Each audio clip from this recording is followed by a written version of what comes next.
And I'll go ahead, just tell me when this advance the slide, and then I'll do that. Okay. All right. Welcome everyone to today's webinar on diversity, equity, and inclusion in the workplace, 4 things you can do now, presented by Judith A. Rowe Consulting. Many thanks to Judy for being with us today and for all of the participants who joined in. Please note this webinar is being recorded to share what we learned with the business community. We're excited about the format of the event this morning. Judy will share her presentation with you, then follow with ample time to share comments, questions, and open discussion. Just a reminder, when others are speaking, please keep your audio on mute to minimize background noise. With that said, I'll turn it over to Judy. Hi, everyone. Welcome, welcome. So we're here to talk about diversity, equity, inclusion. And I do have some slides, some information, 4 things that you can do right now. But here's where I think the beauty and the value comes from that. And this is just for us to talk together with each other. Let me tell you what I'm going to be talking about. First of all, that's me, my experience. You can find out more about me and my organization at juditharowe.com. That's juditharowe.com. And I've had more than 30 years experience in coaching, training, and facilitation.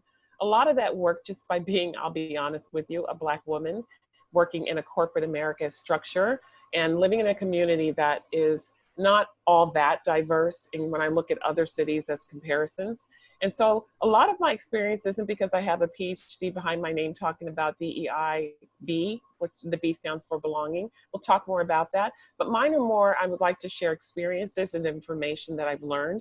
And then what the beauty will be is if you all engage with dialogue with me.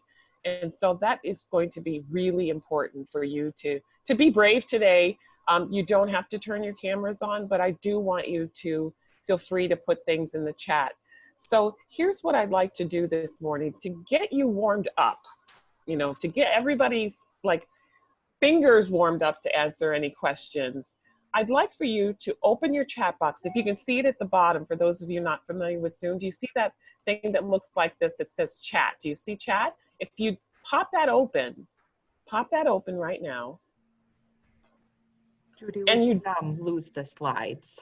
Yes, I turned the slides off. That's okay. No, we're perfectly fine. I want to just kind of like get people warmed up. And I didn't tell Candace that. Sorry, Candace. No, that's okay. She's like, what? We lost. Thank you for keeping on top of me. That's perfect. What I'd like for you to do is to put into chat one word on why you're here. You know, one word why you're here. It could be learn, it could be curious, it could be don't know, it could be just want to come to training, it's because they made me, I don't know, it could be any of those things. So just chat if you would, please. Okay, I see inclusion. Does everyone see everything? Awesome, understanding, eager, I love that. Judy's biggest fan. Brooke, you're funny. Likewise, curious, learning, diversity, expand. All right. Awesome. Learning, learning, learning, expand. Needed. Love that. All these are fantastic responses. One more thing before I get started. I'd like to know how you're feeling like right now in this moment where you're coming here to learn, to expand, to grow, to talk about diversity. It's not comfortable. It's not even comfortable for me, you know, and I'm the person that's facilitating. So how are you feeling? Are you feeling encouraged, inspired, afraid, tentative? I mean, how are you feeling? Cautious, I love it. Optimistic, great. Optimistic, anxious, I'm ready. All right, Elaine. Anxious, frustrated, eager, concerned, love it. Overwhelmed, that's a good one. Poised, supportive. Yes, yes, yes, yes. Thank you all very much for doing that.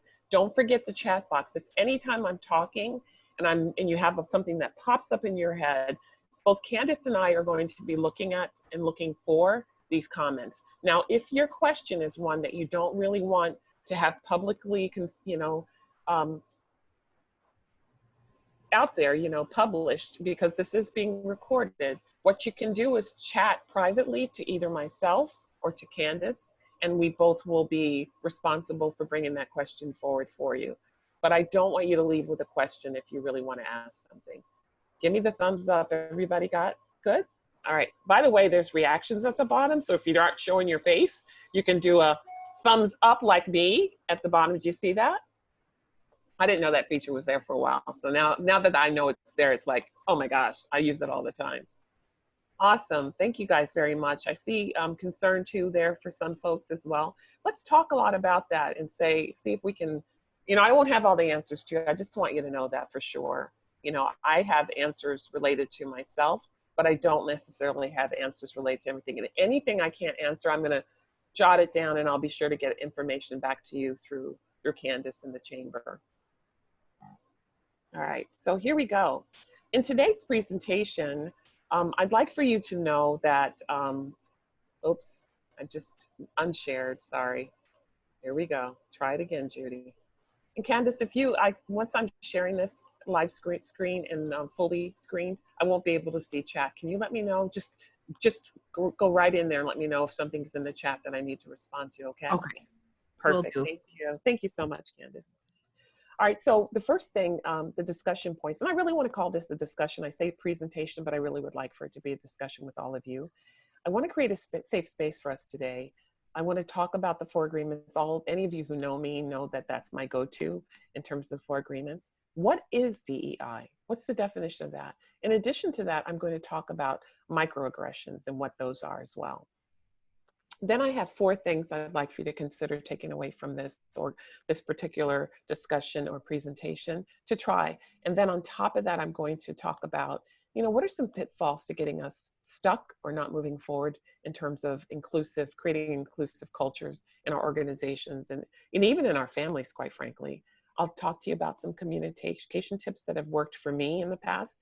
And then I'd like for you to share your own, because this is not all inclusive. I want us to be inclusive too and share what's true for you. Then I'd like to just kind of open it up. My goal is to be done like at least 30 to 40 minutes into this hour and 15 minutes we have together. And then I'd like for us to start chatting or talking, unmuting and actually talking and having discussions about DEI.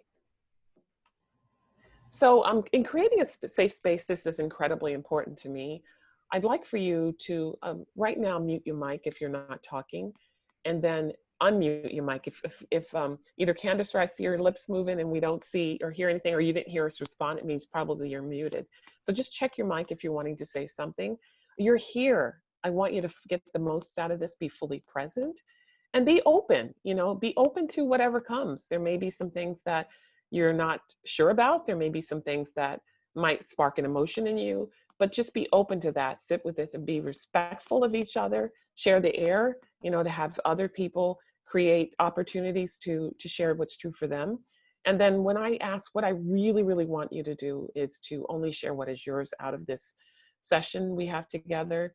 Make sure that you're not telling somebody else's story unless you have permission to do so. Now, I will tell you, any story I tell you right now, you have full license to tell other people. I don't have that many that I wouldn't share to other people. So feel free to use mine, but ask other people's for theirs. And then I want us to enjoy our journey today, because this is a journey. It's life as we know it, such as it is. And just want us to be together and understand each other and hopefully come away with some things that can be helpful.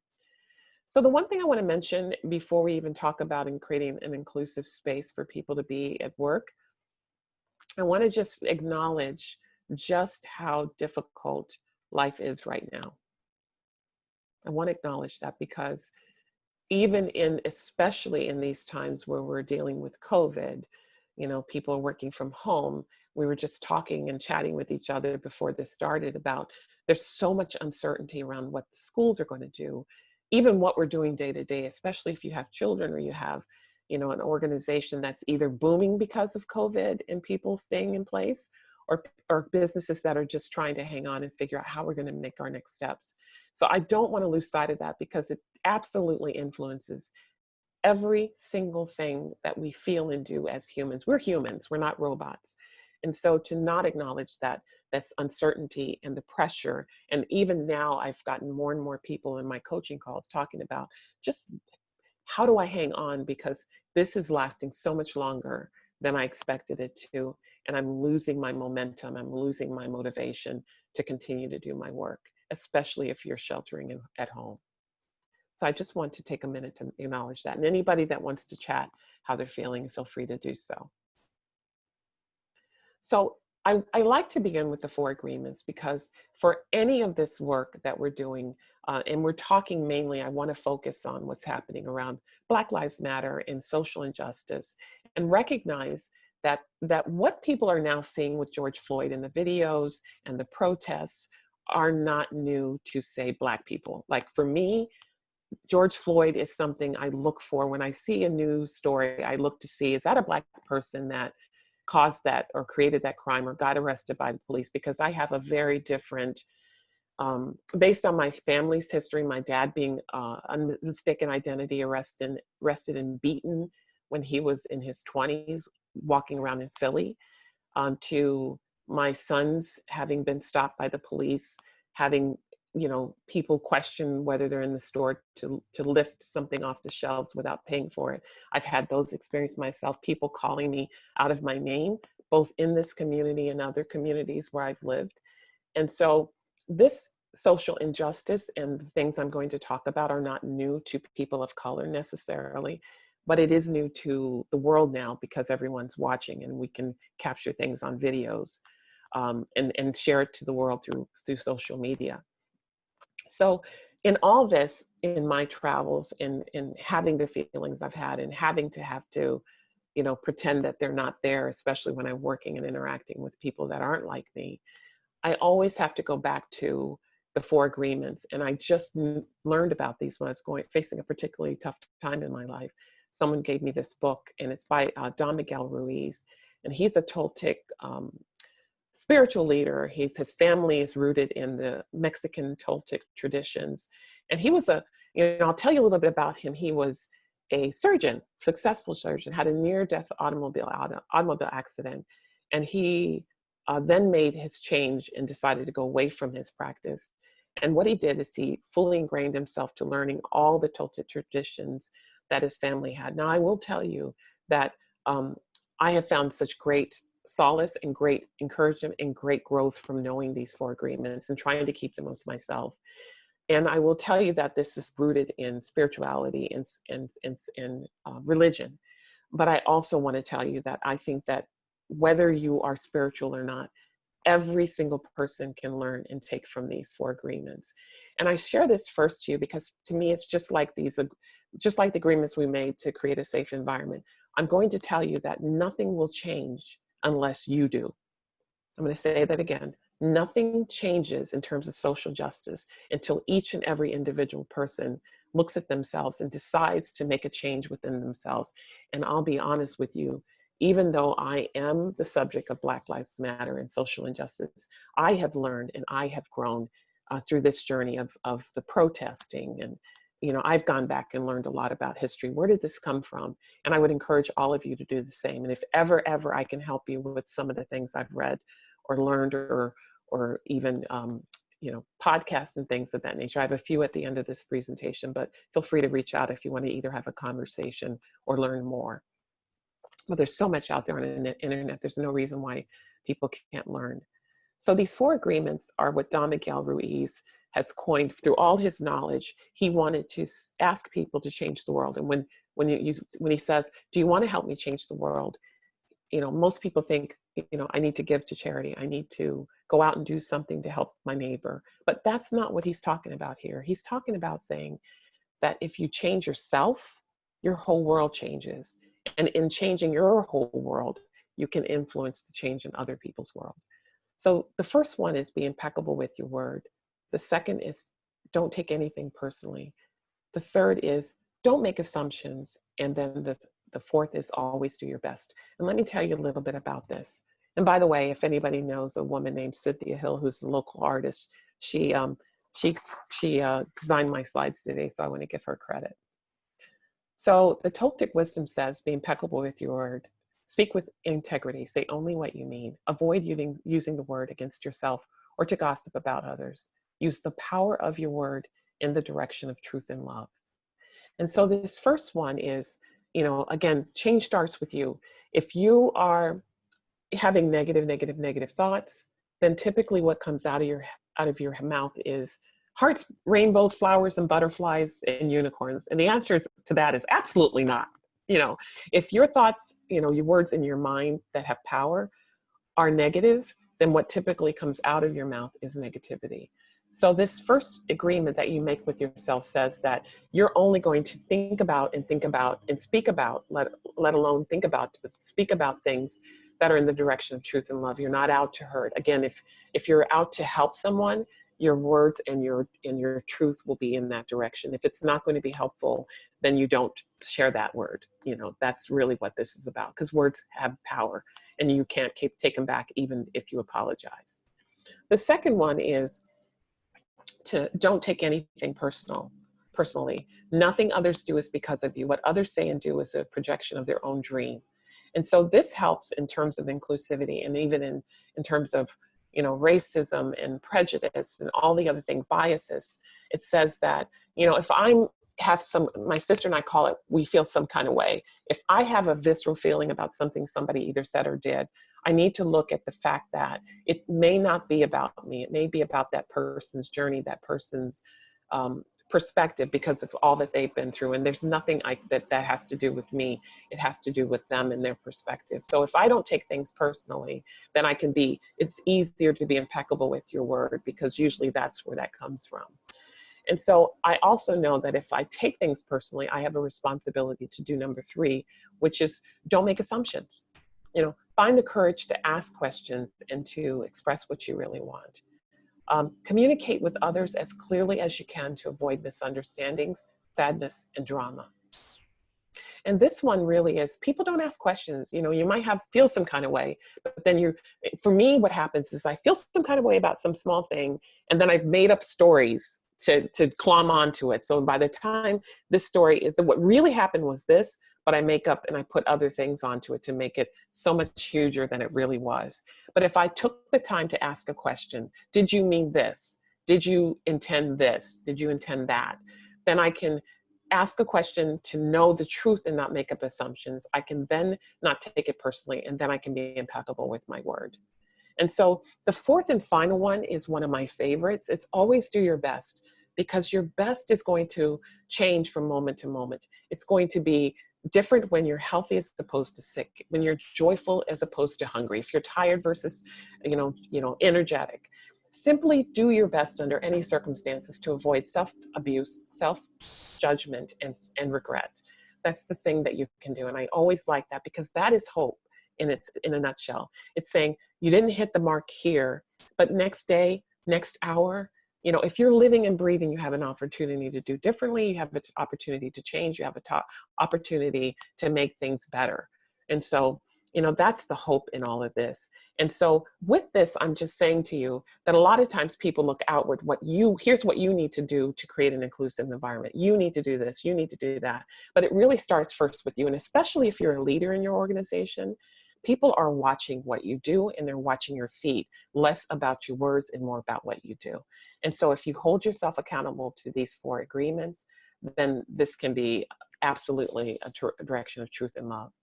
So I'm going to pause right there, because this is something I really want to hone in on.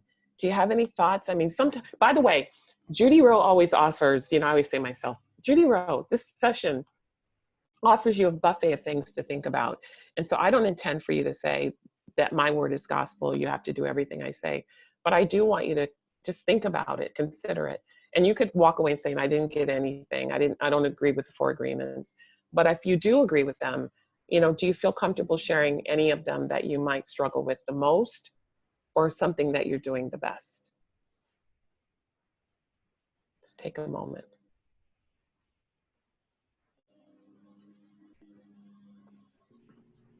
Candace, are we getting some participation? Yeah, it looks like we had someone miss the first agreement and repeat that. We're still on today's presentation slide. Is that where? Oh, really? Want No. it to be? Oh, yes. I'm so sorry. Oh, sorry about that. No, it's not you. It's me. Okay, here we go.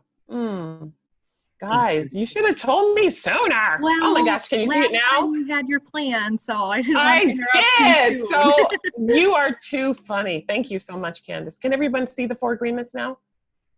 Yes. Yes. Oh my gosh. So the first one was be impeccable with your words. Speak with integrity. Say only what you mean. Avoid using the word to speak against yourself or to gossip about others. Use the power of your word in the direction of truth and love. Let me give you a second to take a look at that. I'm so sorry, everyone.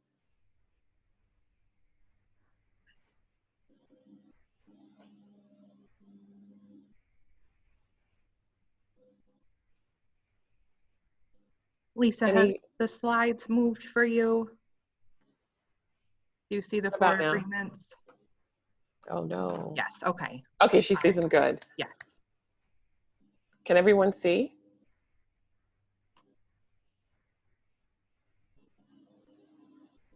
Are there any chats? John has noted here that he tends to take things personally, gets so frustrated because people talk about diversity and so often groups get left out. Yes. Thank you. Thank you, John. Any others? Ruchi says number 2 is what I need to work on most. Mm-hmm. And then we have Karen that I'm learning to be more curious about things and ask questions. Awesome. Thank you so much, Karen and Ruchi and Lisa. I appreciate that. Number 2 is my jam. I just love that song, You're So Vain. You probably think this song is about you. It's all about me, Judy Rowe, you know? And Susan, thank you. You need to ask more questions too. I can actually see them now. Thank you. So I'm going to move on to the next slide. And I want to talk to you. You're right, Brooke. They take a lot of self-control, and I'm still learning them. I've known them for years, and I still struggle with them. So it's a daily ritual for me to remember them, especially in the moment when I have so many emotions about what's happening in the moment. So absolutely, thank you so much for mentioning that. So I'd like to move on to definitions. There's 4 that I'll give you today, and I added this one after talking with Candace yesterday. The first one, if you ever heard the word microaggression, I want to talk about that first, because that usually is it's the little things that kind of eat away at people in organizations, or that don't let them bring their best self to work. And so I want to talk about that, and then I want to talk about what it really means to be, when people say DEI or DNI, as sometimes people say, what do they mean by those words? So let's go ahead and start. Can you all see that I'm advancing my slides? Give me a thumbs up, or give Candace a thumbs up since I can't see you. Are we good, Still Candace? on the 4 agreements on mine. Gosh, I don't know what the heck. Okay, let me see if I can do this again. You know what? I'm going to go all the way out and then start again. Hi, guys. All right, let me try one more time here.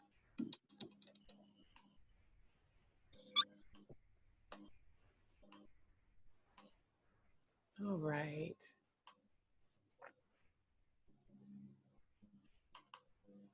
All right, here we go. Let's try this.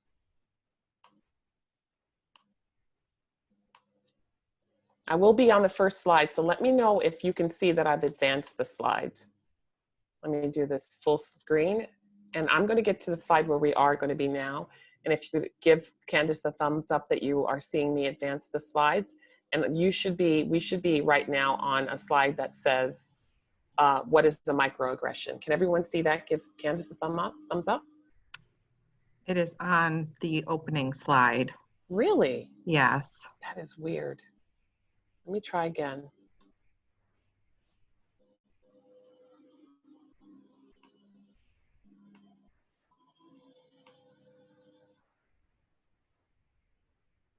What about now?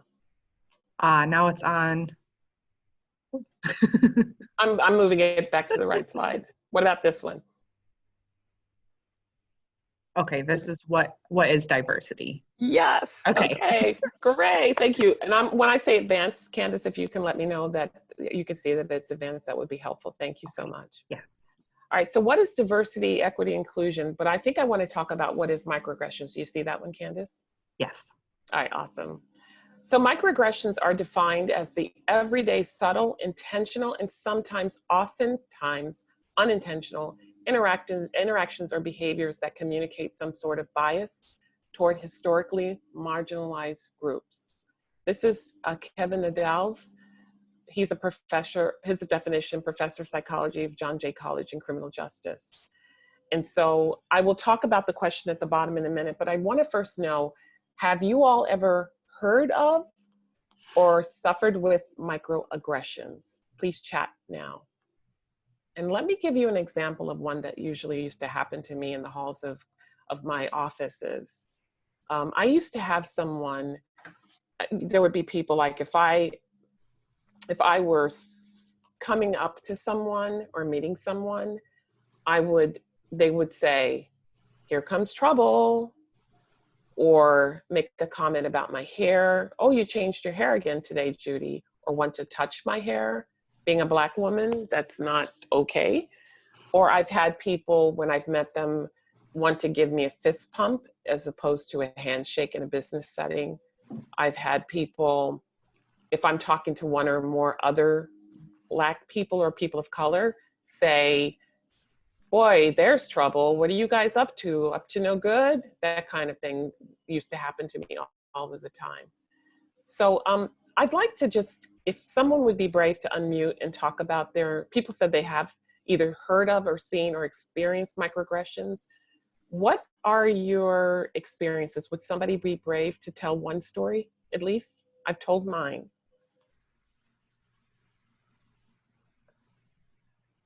And if you don't, I'll give it a couple of seconds. If you don't, then we'll move forward. It's no problem.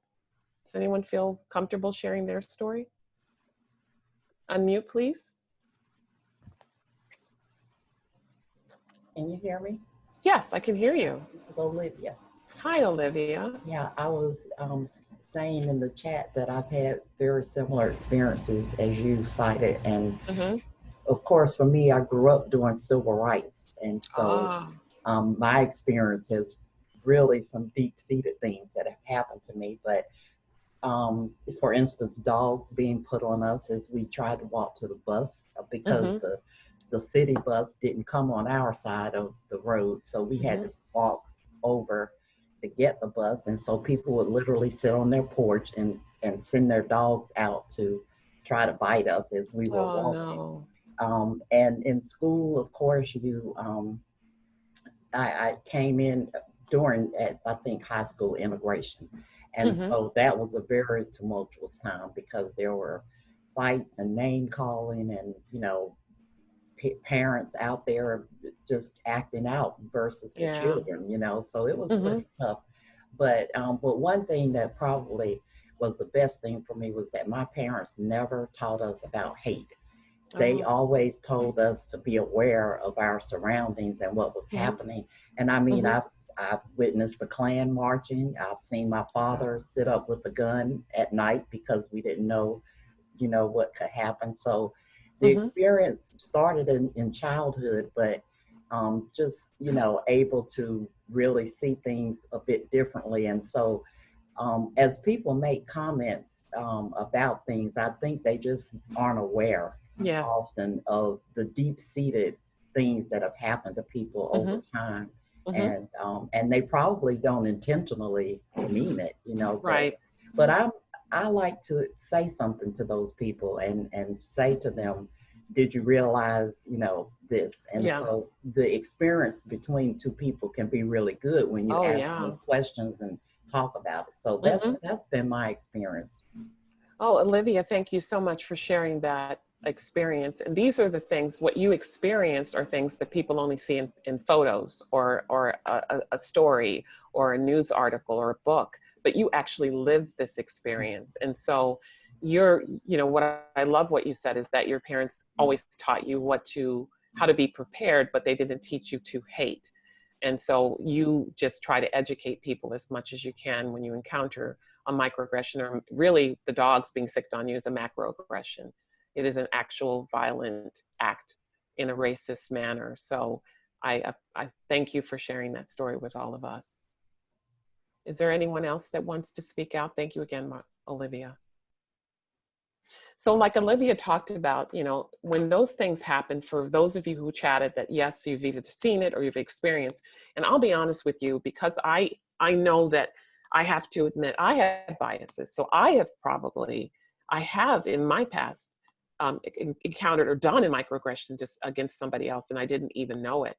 And so one of the things that is an opportunity, one thing that you can start doing is when you hear this happening, or you have somebody say to you, you've done this, you know, or, you know, number one is try to be as least defensive as possible.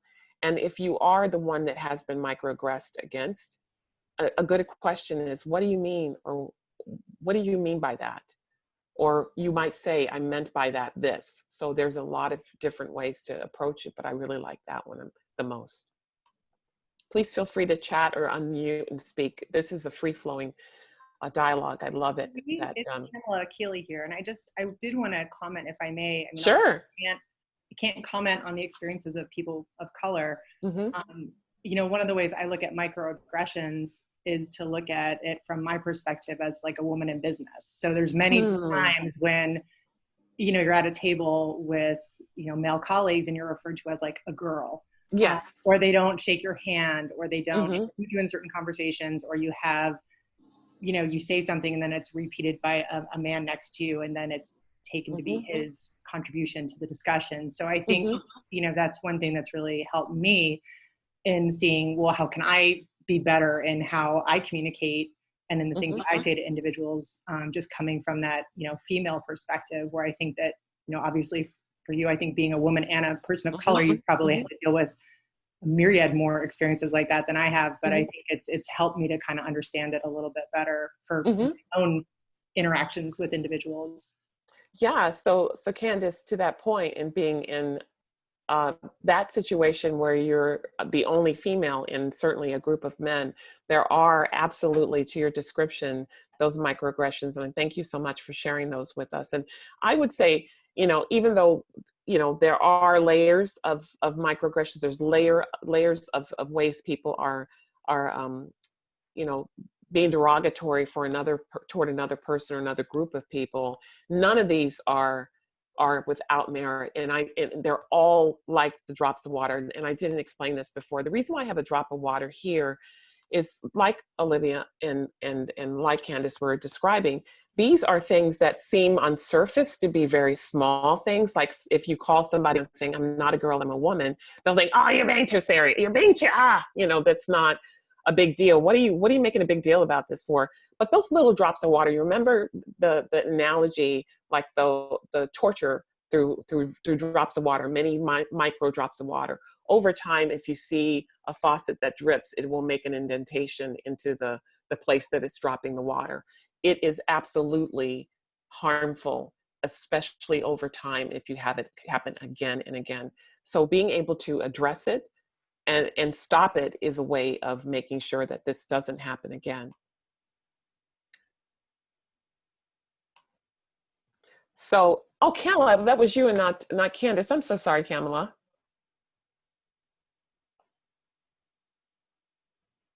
So Kamala, I didn't hear you, but I know, yeah, okay, no worries. So Kamala, thank you so much for sharing that. And you're absolutely right in terms of being a female. None of these things are without merit by any stretch.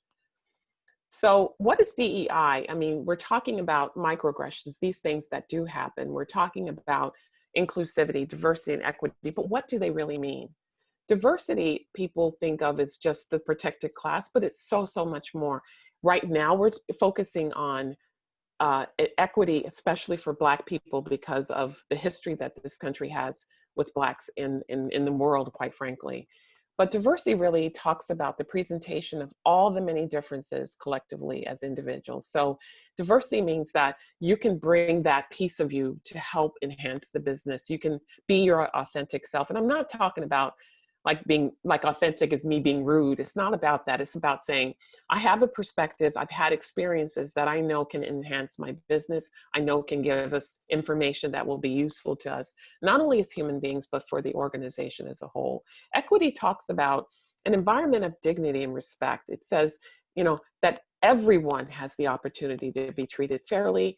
They have equal opportunity to access to information and resources that's not just garnered for a certain group of people. It's not just for the top echelons of the organization, that this is for everyone. And inclusion really talks about Actively, really, this is why we're here, building a culture where everyone belongs through inviting participation and contributions. I mean, that's big, and it's not easy to know if you're not doing it or not. You're going to have to do something more than just saying, oh, if this feels good to me, well, it might feel good to you because you're in the majority group. But what about somebody that comes in that's different, whether it be race, gender, age, sexual orientation? It could be physical ability, it could be any of those things. So there's 4 things that I want to talk about that we can do. And I love using the alphabet because it's pretty simple and it's pretty linear. But these are not linear, and they certainly are not at all inclusive. These are just starters. So A stands for assess, B for be aware, C for change, and D for do it again. Let's talk about each one. So in assess, I like to think of this as finding out the truth about things, like being curious, having courage to do so, to ask the hard questions about how is this for everyone, and creating a safe space for people to do that, and looking at the past and present and defining what you want that future to look like based on what you found out. And I'll give you a few more tips about this. This assess thing is so important. And the reason why I say that is it's always interesting to me that, my husband and I have great respect for the school districts here. And I will tell you that that my husband is African-American, I'm African-American, I'll disclose to you that Horseheads was where my kids grew up. We grew up in that system. We chose that system. We chose where to find a job because we thought the school districts were safe. We thought the environment was safe, and it is. It's a good, safe place to raise children. And the one thing we didn't consider when having kids is that we did consider the demographics of the group, but we thought as parents, we can give our kids the experience of being proud of being African-American. We can give them that experience. We can expose them to different things. What we didn't think about was the impact of being one of few in a school district of many that would have on them long term. So when I talk to parents about how great Horseheads School District, and it has some fantastic teachers. We had the best guidance counselor in April Cook. She was a great advocate for my kids, but they had a hard time. The N-word was used. They've had things done to them. The inclusiveness was not there for them. And so when people come up to me and say, well, it was right, it was good for you, right? Horseheads is the greatest. It's better than Corning. It's better than this. It's better than that. I said, well, maybe for you, but my kids didn't have that experience.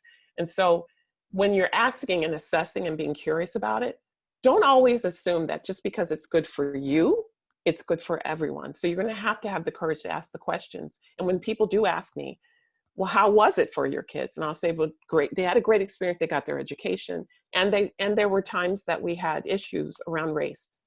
There were times we had issue around bullying. And it's not unique to them per se, but it was because they were one of few Black kids in the school. So those are the things I want people to pay attention with. And to create a safe space. I don't know that they ever felt safe that they could say what was true for them. And so my husband and I would have to be the advocates, but then they would say, Mom, don't raise a ruckus. Don't you and Dad go in there because I have to still be there. And so that was something that we had to consider and to weigh before we would say anything. So after assess comes be aware. And I'd like to have more conversations about that. If you have questions for me, I'd be happy to answer that. And even sharing your own experiences. The second is be aware. Remember, we talked about the 4 agreements, and it starts first with you. You can't really control anybody else but you, for sure. And so I want you to remember those 4 agreements and talk about and think about being self-aware. And it's key to inclusivity. You can't be inclusive if you don't know your own issues and your own biases. And we all have biases. I can't say that strongly enough. I have biases. Everyone has. If you've lived on this earth and had experiences, you have biases. And so it's just about recognizing what they are and being able to say, okay, now what do I need to do about them? How do I need to do things to mitigate the impact on others to be more inclusive? And so it's always, even if, and you're going to make mistakes. Can I just tell you something? I've made mistakes already. In this space of trying to create inclusivities, people are afraid to do anything because they're afraid of doing the wrong thing. And that actually is one of the things that just completely demolishes the ability to be inclusive. Being afraid to go out and do something and then get feedback and go iteratively and say, I'm not going to get it right the first time. Be easy on yourself. You're going to do the best you can. And then you're going to make changes to make things better for your organization and beyond. C stands for change. And this is where the implementation happens. Once you are aware of your part in this, and you're aware of what you've assessed, and you're aware of what maybe you changed 2 or 3 things, don't try to take on the world. Just try to choose 1 or 2 things that you've identified to make your workplace more inclusive. And then go for it and say, okay, what can I do personally, and what can my organization do personally? And what is it that I can do to influence others? And always remember that change takes courage. It takes vulnerability, the things I'm going to keep talking about. And I don't want you to give up. You know, I spoke with a white male that was talking about this when George Floyd, the protests happened, and we were on a coaching call. He said, Judy, how are you doing? I know you're African American. And I told him how I was doing. You know, I'm a wreck, you know, cried more tears in my last 3 months of my life than I've done my whole entire life. And he says, well, you know, I had this experience I want to tell you about. And he told me about this experience where he had openly tried to engage someone. And he said, that person just like shot me down. And I'm like, and he said, I just decided not to try again. And I'm like, we need you to keep trying. You know, I need to keep trying. You need to keep trying. We don't need to give up. And so that's where people kind of go, I've had that one bad experience. I'm not doing that again. Instead, you know, there's tons of books out there. I really like that book called White Fragility. And she talks about how she approaches revisiting that person, that situation, if you can, and encouraging yourself to go and ask the hard questions. What could I have done differently? I have to do that myself. What could I have done differently? I'm asking myself, what did I do to contribute to that situation? What can we do differently together? And so just keep trying, don't give up. I saw somebody chat something. Candace, did you see something?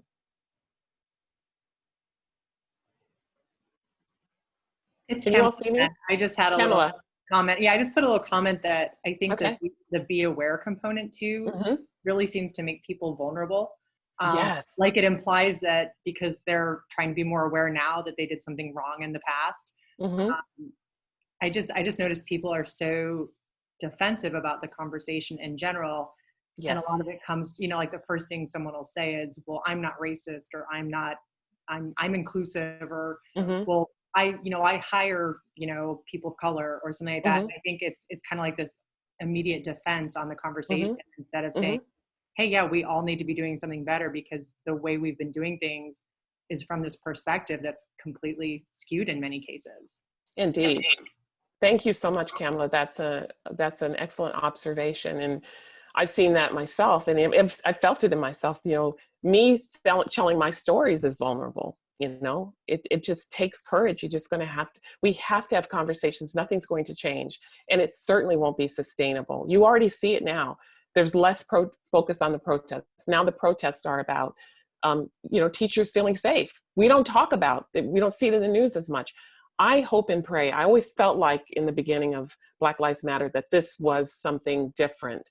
And what I want to encourage all of you, we all have a part to play in this. It's not going to change overnight. 400 years it took us to get to where we're even having these conversations. And it's not just about Blacks, it's about people that are Indigenous, it's about women, it's about, you know, it's about people that are lower income. I mean, because a lot of this is really based in, if you really know the history of how all this racial injustice happened, it has a basis in economics.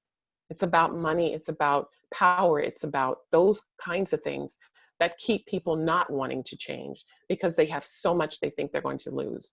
And I always try to say, you know, is it possible to operate from an opportunity of, you know, thinking of this as an abundance, that we're not going to lose anything, we're going to gain. We have everything to gain, nothing to lose. And so I see a chat here. Yeah, only 3 spoke up because people are afraid. They're just afraid to be vulnerable. But each of you have an opportunity to show them that it's okay to be vulnerable and you're going to make mistakes and to keep trying. Judy, can I add one? Yes, oh, please, absolutely. I'm encouraged that you mentioned that book, White Fragility, and to the point that people are raising, you know, how do you start a conversation Even if you get yourself to a place where I choose not to be offended, the fear of offending someone else. Yes. Our organization has just adopted a book club. We're going to try it out. So Nice. it's one way to get the conversation going. So our equity team is going to be hosting the activity. We've opened it up to the entire organization that we will purchase the books. They can read on their own time, but then we'll come together as small groups and talk about the experience of what we read, but then push that further into how do we then change what we do in our own workplace, in our interactions with clients and each other. And so we haven't started it yet, but to have the plan ready to go and we've ordered the books, we're really excited about that and hoping that might give us a good platform to start some discussion and not freak out about starting the discussion. So that's where we're at. So I would encourage other workplaces to maybe consider that. We were blessed with a small grant from the Community Foundation to be able to purchase those. Yay! Community Foundation. It's all around, really supporting race, equity, diversity, and inclusion and helping ourselves learn. Yes. Oh, Susan, thank you so much for sharing that. I see other people typing in. Dylan says it's a great idea. And so Karen's saying they're doing the same thing too. And Katie, of course, who was is from the Community Foundation, she and Sarah here, love this idea. They were founders. There are opportunities to do a lot of different things. What I would also say, Kamala and Candace, perhaps maybe once you get through the first cycle, maybe there's a sharing of what we have done. Maybe there's a forum where people can come in together and talk about, share best practices of what they're doing around inclusion for their workplaces. What do you think? I love that idea, Judy. Yay. I know for us, we've just really been trying to, this is such an impactful time in our society. And I think we're just trying to see what we can do. Obviously we're a chamber of commerce, so we look at it from a perspective of, if everybody has similar opportunities and chances to do well in life, that's good for everybody in the business community, right? It's like, it's good for everyone. But I think, we're definitely committed to having these conversations and doing what we can to help further that in the community. And I just love that we did this today. And I think the book club is a great idea. And I've heard of other businesses doing it as well. So I think that's wonderful. And I think we just keep the conversation going. So if anybody on the seminar has ideas for us, send them in. We're always open to doing relevant programming. And I think this is absolutely relevant. So yeah. I am so excited by this and all of your comments. Thank you, Kamala. And thank you for being a platform for this. This is the first, I'll be honest with you, this is the first opportunity I've had to talk about diversity and inclusion for any of the chambers. You're the first to ask me to invite me in. And so, many people are chatting here, some things that they're doing. And Dylan, thank you so much for yours, and Olivia as well. It is difficult, even with your adult children. And you find out pretty quick. I've just had a couple of people say, that they're having some very challenging discussions with their family members, and it's causing divide within their organizations, which are their families. These are their support networks, and it's quite challenging. I've had more than a few people that really have a stake in this because they are a product of, or they are in a multiracial relationship, or they have family members that are. And it's hard, people. This is hard work. And we've got to hang in there together and work through it together. So yeah, so Karen, thank you everyone for sharing all your thoughts. And feel free to unmute if you don't want to type, but if you want to type, that's perfectly fine. So D stands for do it again. Like I was talking to you before, and like everyone's expressed, this is not a one and done. A lot of people say, can't we just stop talking about that? If you ever get a chance and you want to put a little humor behind it, but it also is very poignant, Chelsea Handler did, she's pretty raw, but she did a comedic episode, and it's on Netflix, that talks about privilege, and she goes around talking about it. So one of the people said, can't we just start talking about it and get over it? And it's like, no, we can't get over it. It is a systemic problem that we need to address bit by bit and chip away at it. So doing it again says you don't do one and done. You're just committed to continuing to do the work. You keep learning, you assess again and again and again, you make adjustments, you do things differently, you do things more, and you lead by example. People are watching your feet, whether you're the head of the organization or you're in the middle or you're at the most fundamental rungs of the organization. People are watching what you're doing. And part of watching your feet says, I'm going to take a step and be advocate and an advocate. When I see stuff happening, I say something. They said, see something, say something for Homeland Security. Now for diversity, if you see something, say something. And if you aren't part of the problem, being complicit, saying nothing is just part of the problem. It really is. So here's some pitfalls to avoid. I see that there's a few chats in there. Let me take a look at those. So yes. Oh, thank you for joining us, Katie. Thanks for joining us. I'll talk to you later. My goodness, things have gone by so fast, the time has. But let me go through the pitfalls to avoid, and then let's open it up for conversation, at least for the last 15 to 20 minutes. So pitfalls to avoid is having a lack of curiosity and openness. Again, you know, Kamala and others have come on saying it's hard, you know, in the chat, you have to be vulnerable. That's the second part. The second thing is recognize that defensiveness keeps you from moving forward. If you're not defending the right thing to do, if you're defensive and you're not learning, you're being complicit. And complicit is just saying, I'm giving a check mark to that behavior. I'm giving a check mark to that microaggression. So the last thing is to be unwilling to learn. And again, this is not all inclusive, but these are the ones I find that come up again and again as I'm talking to people. And even for myself, if I'm unwilling to learn and put in the work to learn and understand, I'm doing a disservice to the whole movement. And this is not a moment. People keep saying it's Black Lives Matter moment. It's not a moment, it's a movement. And hopefully that movement will continue to keep moving forward. So communicating is really the key. We can't have movement, we can't have progression without communication. And in this current environment, it's especially challenging, especially when we're all on, you know, we're not face to face. But listening is important. I used to tell my sons when they would argue or when I would be talking to them, trying to teach, if you're talking, you're not listening. If you are listening, you are not talking. And be aware of that in yourself. The second thing is, how are you responding? Before you say another word, when somebody approaches you with something or something happened, think less defensively and more about what's going to help move this forward, move this, make this better, and keep the momentum going on making things more inclusive. The other thing is to have empathy. If you're seeking to understand what it's like to be in the other person's shoes, it does a world of good in how you respond and what you can do. Try. And always ask the question. Don't always go in saying, I saw you did this and this is what you meant. Be curious first and say, what did you mean by that? And I saw this happening. Let me tell you a story real quick. And this was, you know, it wasn't a Black person or white person, but someone used a symbol in business that one person felt like it was a microaggression. Said, I really want us not to use that. And so the person was like, huh, it's cute. It's not meant by anything. I didn't mean to hurt anybody. I don't know what everybody got it was a very controversial thing. And so ultimately she said, well, how she approached me was not really, it wasn't good. It wasn't professional. I said, okay, read what that person said. I wanted to know. And the first thing that person said was, here's how this affected me. Is this what you mean? What did you mean? Why do we use this symbol? It was the first question. Second is, what do you mean by using this symbol? And so she didn't go in like accusing. She went in asking questions to be curious about. Before she leapt in with a teachable moment, she wanted to find out what was meant. So I always like that approach of leading by curiosity and then responding. So here's some helpful resources. I will send this, Kamala actually already has this, so she'll send it out to all of you. I really would encourage you to look and listen, read, do whatever you learn, however you learn best. Talk to other people.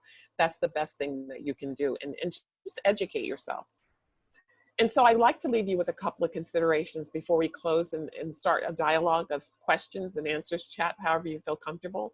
I love this saying, always walk through life as if you have something to learn. The minute you stop learning, the minute you stop living. And Vernon Howard said that. And this is one I want to leave you with too, is Maya Angelou, who's one of my favorite people to quote. Do the best you can. Remember, we talked about the 4 agreements until you know better. When you know better, you do better. So now I'd like to leave you with a time for question and answer, and then also give credence to my contact information is in there, but then also recognize these resources that I use for my presentation today. And again, once again, thanks to Cynthia Hill for putting this all together for me. She did a fabulous job. And again, thank you so much to the Chamber and all of you for being here with me today.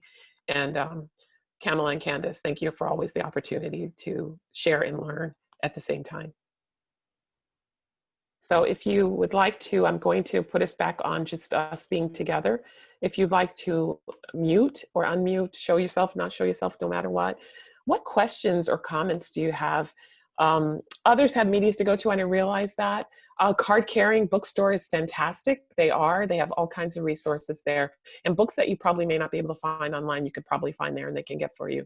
They do a phenomenal job. So questions, comments, advice, things you're doing, things you want to share, stories you want to share. What are you thinking right now?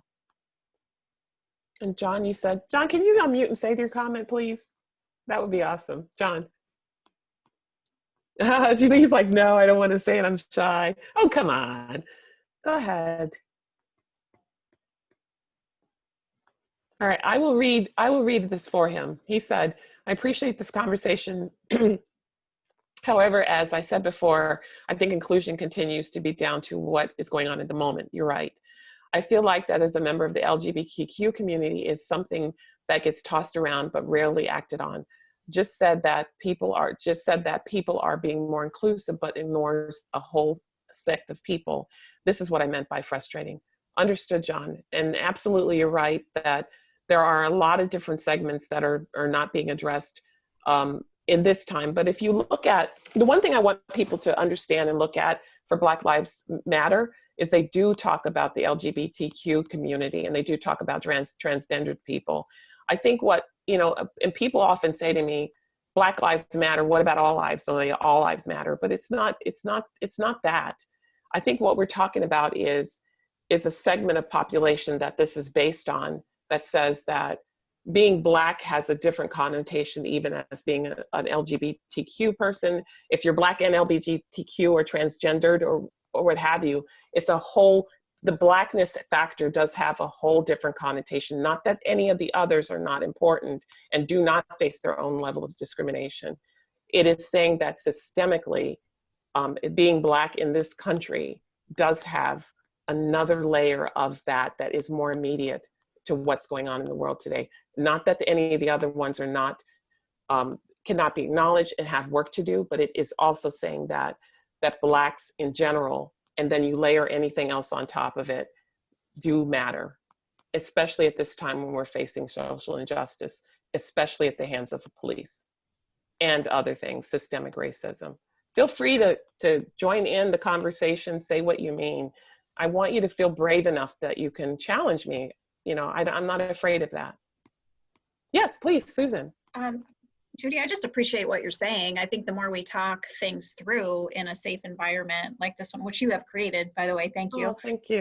It's helps us learn. And I think to John's point, I've worked in a nonprofit world for over 20 years and advocate for what we call vulnerable populations of our community for so many years. I grew up in a home with a parent who had severe persistent mental illness. So my whole perspective of being treated with injustice or poorly or badly was always around the mental illness component, observing how people treat other people, assumptions and biases. So I think to John's point, there's some electricity in the air around, are we really as a society going to dig our heels into addressing injustice? Working for an organization that's based on affordable housing, I've been able to research and learn, which I'm ashamed to say, learn this late in life, the systemic issues and racial injustices around redlining and housing and mortgages. And so it's been a new part of my own learning. But I think we have to continue to challenge ourselves. And as we learn, figure out, how do I then teach myself to enter into conversations that are meaningful and impactful and bring us to change? Because for me, I'm a kind of nerd brain. I like to get all the information, but then how do I go out as an introvert and also someone who's committed to wanting to make change? How do you then do that? So I think it's just where my head's at in this moment, to share that I think we do have a responsibility to keep challenging ourselves. How do we do that next thing to connect and go deeper and be better. Mm-hmm. Indeed. Thank you so much, Susan, for sharing that. And, you know, the other thing I want to say is that advocacy and allyship doesn't look the same for everyone. It just doesn't. It is what you can do. And it might be, somebody might say, I'm going to go out and protest. Somebody else might say that I'm going to do something different. You know, I might write a letter to my congressman. Somebody else might say, I'm going to do a book study within my organization. But all of those things are things that are needed, especially at the time when we're trying to open up the opportunity for systemic change to happen so that everyone is treated equally. So, and John, I would encourage you to challenge me. I mean, what would you have wanted to see or hear that would make it easier for you to feel, or not even easier, that you would let you know that LGBTQ issues are also in the forefront of everyone's minds as well? I can't hear you. Okay, there you go. There you go. Okay. I think it's just more along the lines of it kind of just every year, even especially in the sports industry, there's a focus on it.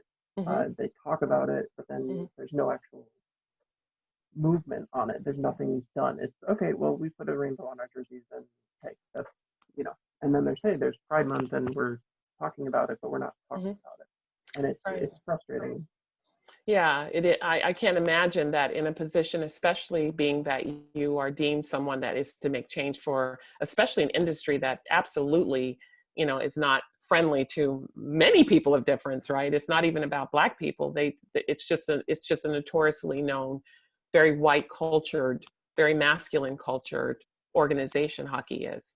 And so, I would encourage you to say, what would I like to see? How do you articulate what you want to see? Would you want to see book studies? Would you want to see a statement? What would you want to see? And then I'm going to encourage you to be the one, because you're in this position. You're in a powerful position to make change, that kind of change that you're talking about. What is it that you want to see? And then move toward that and gain allyship within your organization. Who can you go that can come with you? Because I do think there's safety in numbers, people. That even though you don't have to have numbers, you can be a person, a voice of one.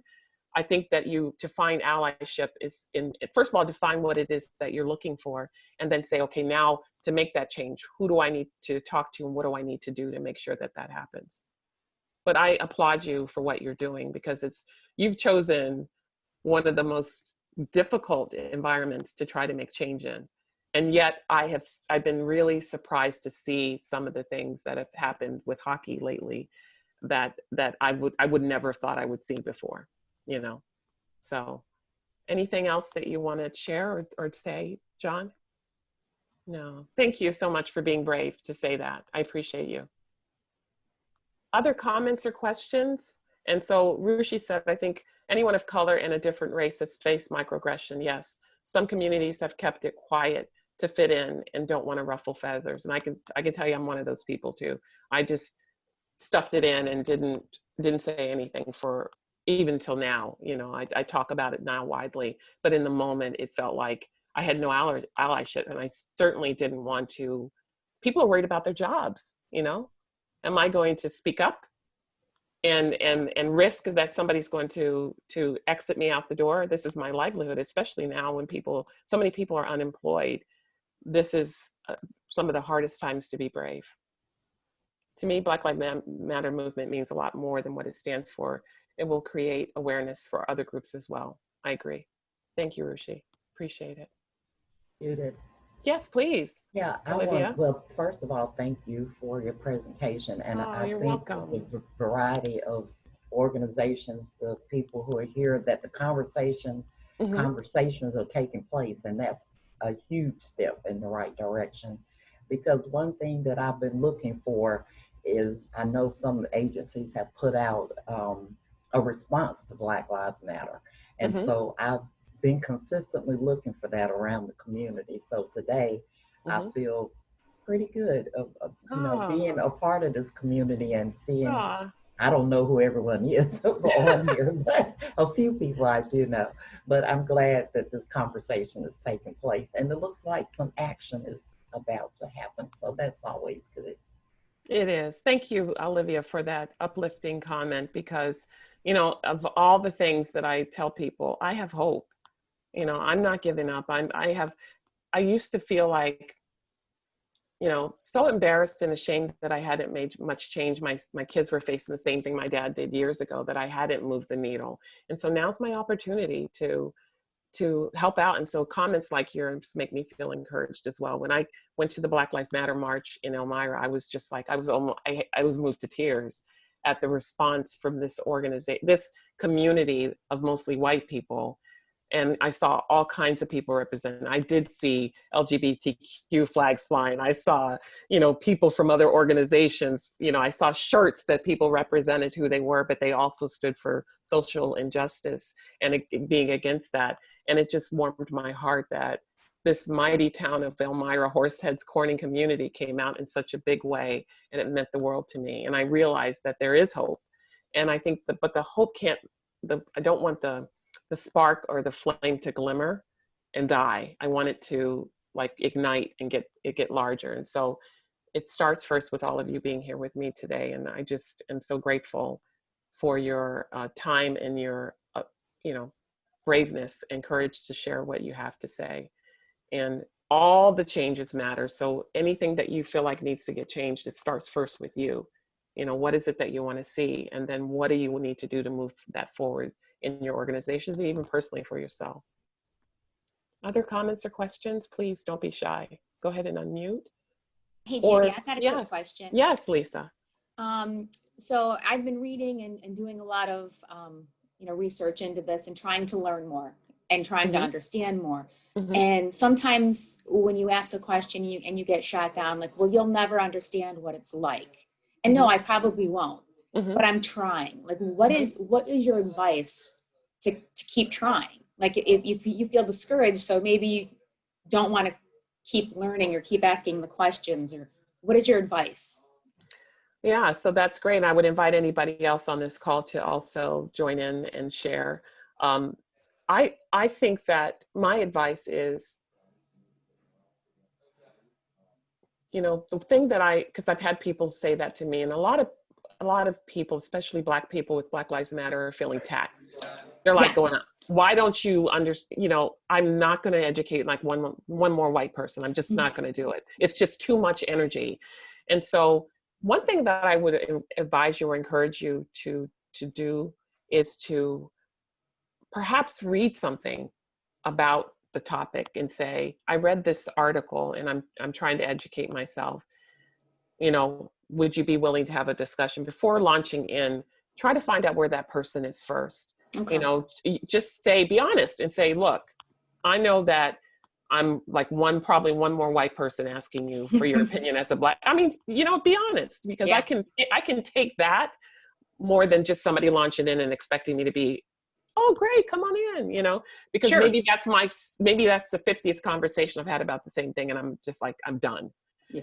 So maybe, you know, actually in the book, White Fragility, and there actually is a very good article about that particular type of inquiry. She talks about really talking to other white people about it first. And then also maybe if you're wanting to talk to somebody that's had that experience, there's a way that you can go in like saying, look, you know, I'm another white person trying to find my way, and I'm really just trying to understand, would you be willing to have a conversation with me? And let that person set the terms. Yes or no, are you willing? And then secondly, if you are willing, how would it work best for you for us to have this conversation? Can we have a Zoom call? Can we have it over coffee? Can we email back and forth? Can we message each other? How can we have a conversation? And if you're not, and give them permission to say no. You know, I know that I'm probably like one more person. Please feel free to say no. I know this is hard for everyone, especially you, because people are focused on, you know, trying to get information from you. You know, just be honest about it and be authentic and say, I'm trying to be as authentic as I am, and I'm not meaning to offend you. So this is my attempt at being as clear and honest as I can. Would you be willing? Thank you. Does that help? Absolutely. Okay, good. Thank you. You're welcome. Anybody else have anything to add? Somebody that you had a good conversation with that, you know, what helped you? Ah, I love that, Brooke. You can't touch my hair. I love that. Don't touch black people's hair. Don't touch black women's hair. Yeah, Just don't do Judy, it. I want to share something. Please, Ruchi. The conversation with my children, I have two boys, as you know, 20 and 15. It was interesting to have around this topic conversation. And as you know, I'm from Asian descent. And they were so enthusiastic and so much into this discussion and just educating them, at least however, as much as I could. But they were confused because in terms of which century we are living in, and then suddenly this came on so quickly, along with COVID. So the conversations that happened in my family, Asian family, and of course we are the citizens of the country, but it was interesting and so much learning and how much they were thinking and they were involved with it. It's not just it was just about the injustice that human lives, and of course in this case seeing it on live camera and everything, it was as a parent, they made me think a lot. They gave me a lot to think about, and those were good conversations to have with the children. So I'm wondering, the point I'm trying to make is, I'm wondering if schools are thinking of, in their own way, bringing these topics up in a gentle way, right? They have so much going on right now with the hybrid and in-class teaching and everything. Sure. And what comes to my mind is growing up in India. It's a secular country with different religions. And I belong to a Hindu family, but I went to a Catholic school, and a Catholic school where we prayed to Jesus Christ, and we had a prayer and we had all that stuff going on. And when I would go home, I would pray to my Hindu gods. But in the school, we had a separate class twice a week where we talked about diversity, inclusion, and all this stuff. We didn't talk about religion. We didn't talk about gods or anything around that topic, but just to create that inclusivity and the unified approach. So I was just curious that I know a lot of corporations in the area are starting up the new diversity, inclusion, and equity offices. Colleges and Corning, I heard, just started something around it. So I was wondering if schools are thinking, if you're aware that schools are going to be addressing to some extent. I know, like I said, they have a lot going on, but have you heard anything, or is there any value in educating or addressing these questions that our students may have? Yeah, so Ruchi, that's an excellent question. I have no clue. I actually been working with the Corning Pitfalls School District, and so if anybody has ideas or can offer some information that I don't have, I was working with them for the strategic planning process, and actually they did talk about inclusivity. They did talk about belonging, but in the context of everything, all types of aspects. But I don't know that there's a movement to have anything specific around, social or racial, any inequities in this country. I don't know that for sure. I'm hoping that they will. So I think this pause is giving people a lot of pause, and hopefully you all are asking your school districts to start doing that. So I would encourage you, given that you've had kids that are just recently in the school district, and to offer that, say, hey, I really think this is important. This is something that we need to teach in the school districts. And so I think all of us can do that. So that's a great thing great point to bring up. How are we educating our kids? Thank you, Ruchi. Anybody else have anything? You have knowledge of anything happening in the districts? And actually, I've kept you over time. Oh my gosh, it's 10:17 after. People have dropped off as they had to. But you all are just my faithful hanging in there people, even 2 minutes after I'm over. I want to thank you all for being here with me. I truly appreciate the opportunity to talk about something I'm passionate about for many, many reasons, and to let me know that I'm not alone, that all of you are interested as well. Go out, be kind to each other, and do good, and stay as safe as you can in this COVID situation we're in, and watch out for mental illness as well, because people are really suffering right now. So thank you so much. Thank you, Judy. Thank you for everyone joining us today as well. Thank you so much, Candace, and thank you for Kamala for having me. Bye-bye. Bye. Bye.